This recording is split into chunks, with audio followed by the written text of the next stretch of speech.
Hey everyone, what if I told you that 20 years on we can finally admit a simple truth? Buffy wasn't just a show, it was the show.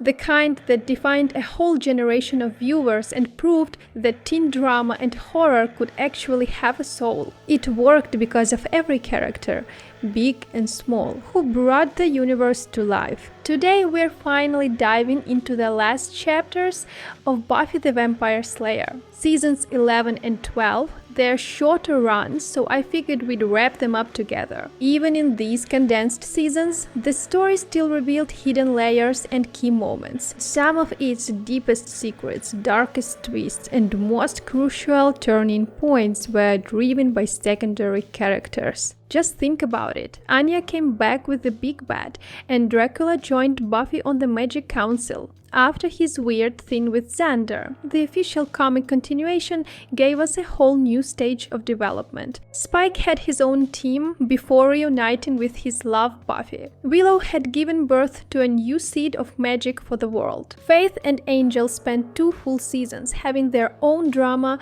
and adventures before he ended up with Illyria, who shared a body with Fred. The Old One and the Noble Vampire together, definitely an interesting choice for the writers. In the final arc, Angel tried to teach Illyria control and protect Fred. Season 11 of Buffy opened, as tradition demanded, with an epic fight. Buffy and Spike fought monsters side by side. No mercy given.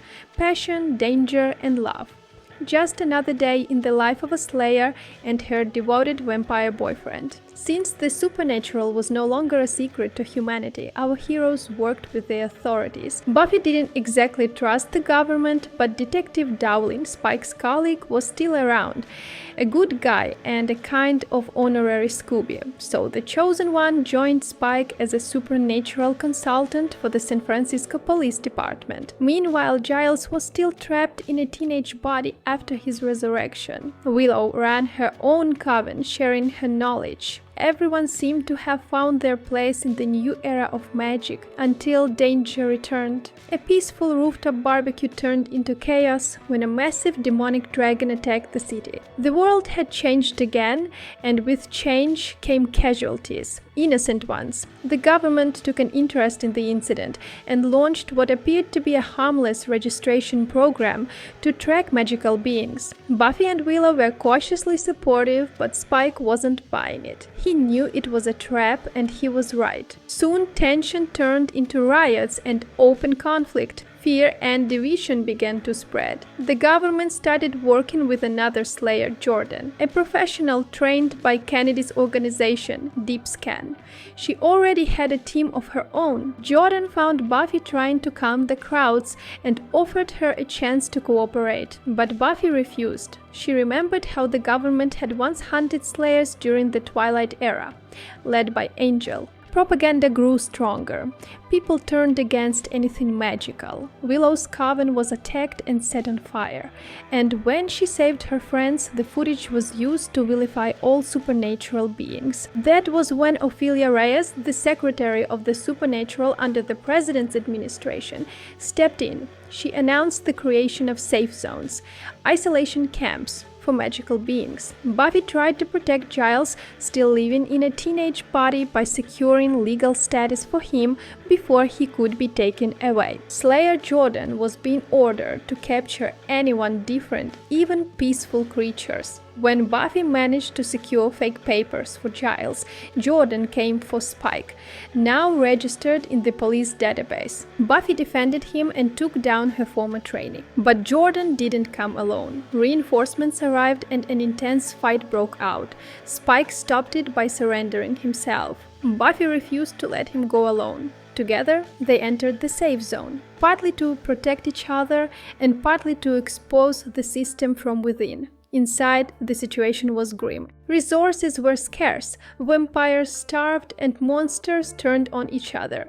Weak and hungry, Spike survived only because Buffy offered him her blood. But each time he fed, the Slayer weakened and predators began to circle. Under the burning sun, Spike risked everything to save her. Still, they couldn't go on like that. Buffy agreed to cooperate with Jordan in exchange for more blood for Spike, giving them time to plan their next move. The couple lived together in a small trailer, pretending to follow the rules, while secretly plotting to tear the system down. Meanwhile, Willow worried about Wiccans willingly surrendering their powers to avoid persecution. Stronger than ever, she helped Buffy heal after battles and kept her in good shape.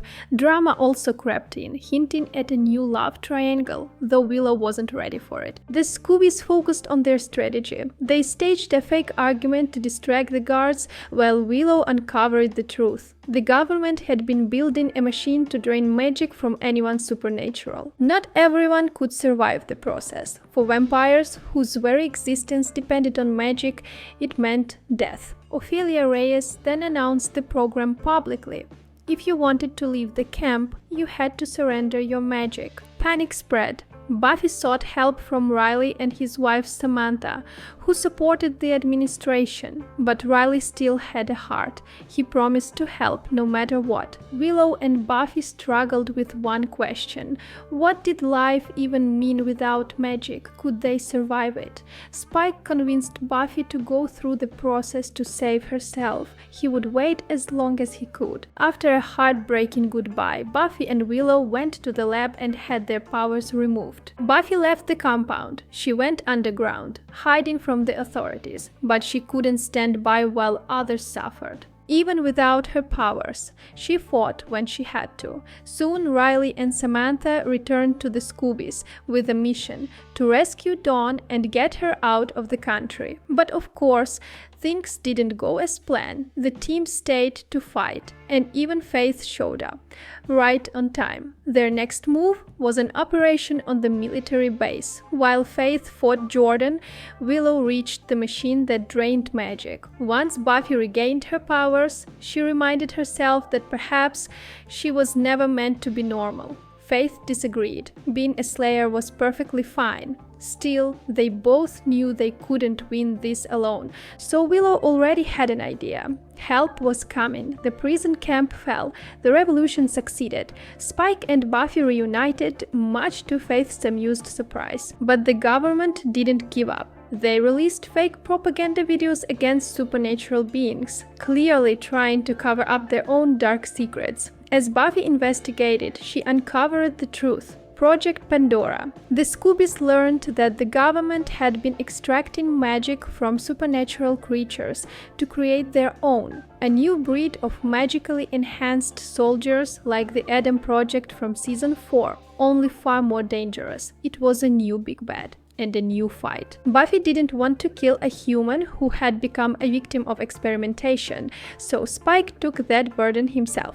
The team realized they had to act from within the system, literally replacing the vice president with Xander using magic. While Xander gave an interview defending supernatural people, Buffy interrogated the real vice president. The intel Scoobies got was shocking. The government planned to drain all magic across the United States, and no one would be safe. Once again, the Slayer ordered Dawn and Spike to leave the country, though even that offered no guarantee. The anti-magic tech could soon reach every corner of the world. Buffy's team launched another assault on a military facility. In this war, Ophelia Reyes stood alongside her ally, Joanna Wise, the White House press secretary. But Wise was more than that. She secretly led Project Pandora, having rebuilt her body into a magic-infused cyborg capable of holding immense mystical energy. She was the one who had summoned the Storm Dragon, causing San Francisco's destruction and the public outrage over magic. Her ultimate goal was absolute power, to rule a world where only she could wield magic. Wise summoned the Storm Dragon again, threatening millions of lives. Willow proposed a desperate solution. Buffy had to become the chosen one again and take back the Slayer power. Faith agreed. She had no other choice. Buffy nearly won the fight, but Weiss tried to absorb the dragon's power for the final showdown. Spike and Buffy fought to destroy the machine as the enraged cyborg unleashed hellfire. Spike was close to being incinerated. Faith managed to drag his barely breathing body to safety. Buffy and Willow fought Weiss together, but the cyborg's power overwhelmed them. Buffy was burned in the attack as well. Then Willow had a revelation. She called upon the forces of nature, forcing the dragon to swallow Weiss and end the battle once and for all. Days later, the government decorated Riley and Samantha for exposing the Weiss scandal. Buffy and Spike were lucky. They recovered quickly. The Slayers who had worked for the government, including Jordan, begged to have their powers restored. After a brief argument, Buffy agreed. She couldn't turn her back on those in need. Season 11 closed with a tender rooftop barbecue, the same way it began. Buffy shared her feelings and love once more, mirroring the camp time moment and Spike's confession. Season 12 sadly consisted of only 4 issues, a grand finale that united every branch of the Buffyverse. A year after the supernatural crisis, Buffy had become an aunt. Xander and Dawn welcomed a baby girl, Joyce Harris. Buffy's personal life, though, was once again shaky. She and Spike decided to take a break. Still, the tension between them remained as intense as ever. Buffy was one of the most beloved ships of all time, and the writers knew it. So they played with that familiar chemistry for the last time, a trope that always worked. Buffy was still searching for herself, for what normal meant. On the bright side, Giles had finally returned to his proper age, much to Spike's sarcastic delight. At a Scooby gathering, Angel and Illyria arrived, not exactly hiding their relationship. But their visit wasn't about romance. San Francisco was under threat again. Dark forces were mobilizing, coordinated by none other than Wolfram and Hart. Buffy and her team stormed one of their facilities and faced an army of demons. The new big bad revealed himself, Hart, the vampire brother of Malaka Frey, the Slayer from the future. Back in Season 8, Buffy had traveled through time and met Malaka, the only Slayer of her era, and her vampire brother who carried the prophecies and memories of the Slayer line. To stop him, the Scoobies traveled to the future.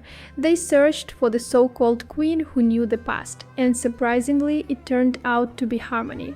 She revealed the grim truth: the fall of the Slayers and the coming war. Buffy and Willow were devastated, unsure where to start or whether it even mattered. Angel reminded them that his faith in prophecies had never brought peace, only pain. So, despite everything, they decided to fight for a better ending. They returned to their own time with new allies. Malaka and Erin and even Andrew joined in, bringing tech and weapons. Before the final battle, the Scoobies shared quiet moments together, knowing the risks ahead. Angel and Fred had one on the rooftop. Buffy and Spike shared another. A calm before the storm, a quiet confession that reaffirmed their bond. And then the fight began. In desperation, Buffy convinced Willow to cast the spell again to channel all the Slayer power into her. But as they began, Hart jumped forward and stole it for himself.